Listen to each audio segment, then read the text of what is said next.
Himangi, RJ बनने का कोई शॉर्टकट तरीका बता। कोई भी रेडियो चैनल के अंदर कोई काम करता हो ना, उससे दोस्ती कर लो बहुत अच्छी, और उसको बोला नजर रखे, अंदर ही अंदर पता लग जाए अगर ऑडिशन है तो आपको बता दे सबसे पहले। ओके।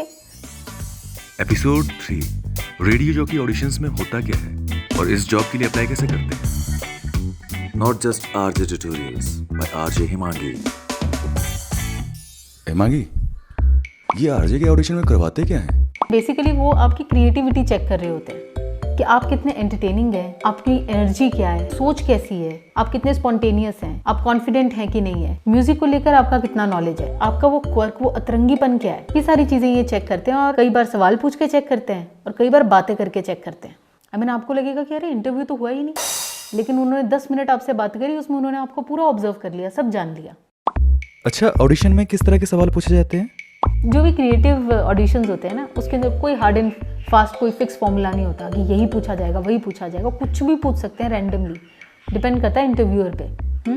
लेकिन फिर भी एक रफ आइडिया देती हूँ कि क्या क्या पूछा जाता है या मुझसे क्या पूछा गया था। एक बेसिक मगर इम्पॉर्टेंट सवाल कि आप आरजे क्यों बनना चाहते हो। और कंपनी तो आपसे बाद में पूछेगी, आप अपने आप से ये सवाल पहले पूछ लेना कि आप क्यों बनना चाहते हो। अगर सिर्फ नेम फेम मनी की चाह है तो हो सकता है आप आरजे बन तो जाओ, लेकिन जब स्ट्रेस का और वर्क प्रेशर का आंधी तूफान आएगा ना, तो रुक नहीं पाओगे, डह जाओगे। कोई बहुत डीप रीज़न होना चाहिए, कोई बहुत स्ट्रॉन्ग रीज़न, आपका पर्सनल रीज़न होना चाहिए कि आप आरजे क्यों बनना चाहते हो। और वो रीज़न कुछ भी हो सकता है। I mean you know your reason best. Like मेरा वो रीज़न ये था कि मैं हमेशा से ही ना लोगों के लिए, सोसाइटी के लिए कुछ करना चाहती थी। और रेडियो एक बहुत ही पावरफुल मीडियम है। आप यहाँ पे किसी भी इंपॉर्टेंट मुद्दों पे अपना पॉइंट ऑफ व्यू शेयर कर सकते हो। आप लोगों की हेल्प करने के लिए रेडियो कैंपेन्स चला सकते हो। और जैसे बच्चों को कैसे शुगर कोट करके दवाई खिलाई जाती है, एग्जैक्टली वैसे ही एंटरटेनमेंट की चाशनी में डुबो के आप लोगों को सोशल मैसेजेस दे सकते हो। अगर आपने कभी मिर्ची लव सुना हो तो चिट्ठी फेंक के मारूंगी सुना होगा, which was my sparkler. It was all about that. और अगर आप रेफरेंस के लिए सुनना चाहते हो तो इंस्टाग्राम फेसबुक पेज पे आ सकते हो। खैर, ये मेरा रीज़न है। आपका रीज़न क्या है? आप क्यों आरजे बनना चाहते हो? इसके अलावा आपसे म्यूजिक से रिलेटेड कुछ सवाल पूछ सकते हैं। आपसे ये पूछा जाए कि आपका फेवरेट डायरेक्टर, फेवरेट सिंगर या फेवरेट लिरिसिस्ट कौन है और क्यों है। क्यों से ही हमेशा पता लगता है कि आपकी सोच कहाँ तक गई हुई है, और आप किसी को पसंद करते हो तो आप क्यों करते हो, तो आपने उसके बारे में क्या ऑब्जर्व किया। इसके अलावा आपसे आपके शहर के बारे में भी पूछ सकते हैं। कुछ भी पूछ सकते हैं रैंडमली। शायद ये भी पूछ सकते हैं कि बताओ यहाँ पे सबसे धांसू कचौड़ी यहाँ कहाँ मिलती है। अगर आप अपने शहर के आरजे बनने जा रहे हो तो आपको अपने लोगों की नस, उनका कल्चर सब पता होना चाहिए ना। तो ये सारी चीज़ें हो सकती हैं। अच्छा ठीक है, सवाल तक तो ठीक है। क्या ये परफॉर्म करने के लिए भी बोलेंगे? हो सकता है कि आपसे वॉइस टेस्ट और कॉपी टेस्ट लें। आपको कोई एक टॉपिक दे दिया जाए या आपको कोई गाना दे दिया जाए और बोला जाए कि भाई इस गाने को प्री सेल करो, एक लिंक लिखो। मतलब वो गाना अभी आने वाला है, तो उस गाने के बारे में ऐसी क्या बातें करोगे कि सुनने वाले के मन में क्यूरियोसिटी हो जाए वो गाने सुनने की, उसका दिल करे वो गाना सुनने का। अब सॉन्ग प्री सेल किसे कहते हैं, ये एक लिंक का एग्जाम्पल देके समझाती हूँ।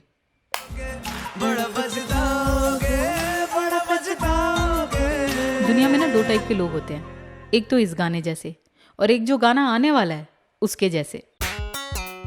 You are listening to blah blah blah FM with RJ Himangi. तो मैं कह रही थी दुनिया में 2 टाइप के लोग होते हैं।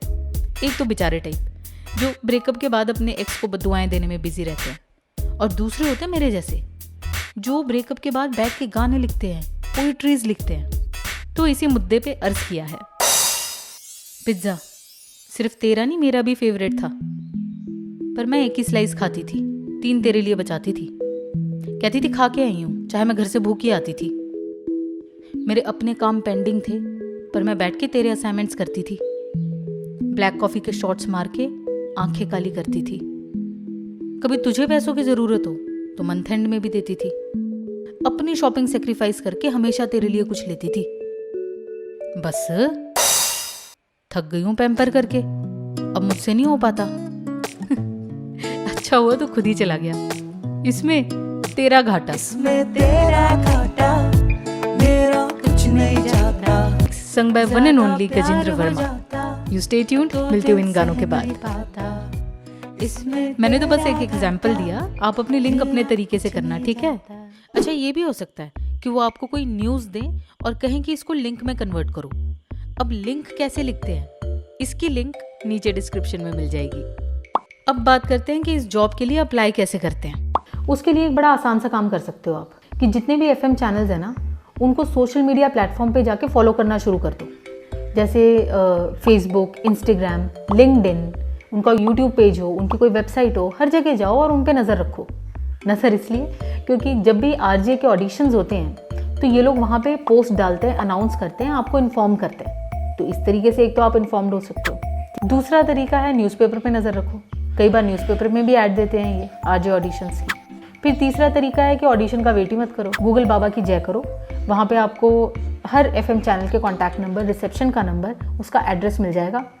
पर्सनली जाओ रिसेप्शन पे, अपना ऑडियो का सैंपल और अपना काम, अपना रेज्यूमे सब ड्रॉप करके आओ।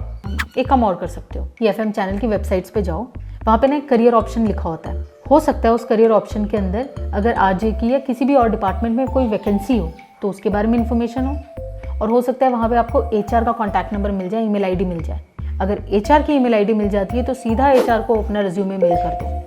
सो ये तो कुछ बेसिक तरीके हैं। अब अगर आप कॉलेज फ्रेशर हो तो मैं तो कहूँगी सिर्फ RJ की वैकेंसी का वेट मत करो। आप इंटर्नशिप ले लो रेडियो के अंदर, और किसी भी डिपार्टमेंट में लो ना, मतलब प्रोग्रामिंग में चले जाओ, डिजिटल में चले जाओ, कंटेंट राइटर बन जाओ। There so many things to do, but once you get inside the organisation, आप वहीं पे वहाँ पर काम करते करते रेडियो जॉकी का अपना एक पोर्टफोलियो बना सकते हो। आप अपना एक पायलट शो बना सकते हो और अंदर ही अंदर आप अप्लाई कर सकते हो, चेंज कर सकते हो अपना डिपार्टमेंट। सो ये सारे तरीके हैं जिससे आप RJ के लिए अप्लाई कर सकते हो, ठीक है। एंड अगर आप ऑलरेडी सोशल मीडिया स्टार हो तो ये है चेरी ऑन द टॉप। अगर मान लो आपके पास इंस्टा पे ऑलरेडी आप एक्टिव हो, इंस्टाग्राम, फेसबुक, यूट्यूब, आपका चैनल है, कुछ है और आपके बहुत सारे फॉलोअर्स हैं, तो आपने ऑलरेडी अपने लिए एक प्लेटफॉर्म क्रिएट किया हुआ है, जिसकी वजह से आपको डेफिनेटली एज मिलेगी RJ के ऑडिशंस में। क्योंकि जब आप RJ बन जाओगे उसके बाद भी तो आपको सोशल मीडिया प्लेटफॉर्म पे अपने फॉलोअर्स बढ़ाने हैं और आपको वहाँ पे एंटरटेन करना है लोगों को, तो ये सारा आप काम पहले भी कर सकते हो।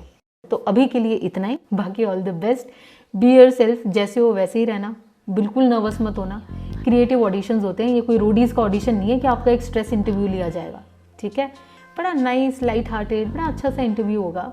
एंड बस प्लेजेंट पर्सनैलिटी होनी चाहिए आपकी, और आप जाओ, बातें करो, वहाँ का माहौल चेंज करके आओ।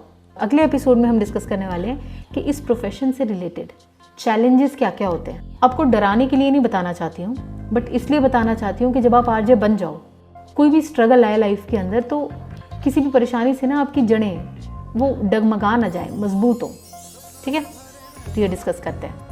तब तक bye, you take care of your self, and मिलते हैं अगले एपिसोड में। बस आ जाओ, मतलब आ ही जाओ।